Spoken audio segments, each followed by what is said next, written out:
ভবঘুরে মানুষরা বাঁধনহীন হয়, তাই তারা যখন ইচ্ছে বেরিয়ে যেতে পারে।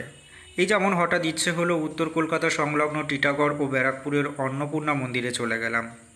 মন্দিরটি 1875 সালের 12ই এপ্রিল স্থাপিত হয়েছিল। রানী রাসমণির কন্যা জগদম্বা দেবী এই মন্দিরটির সূচনা করেছিলেন।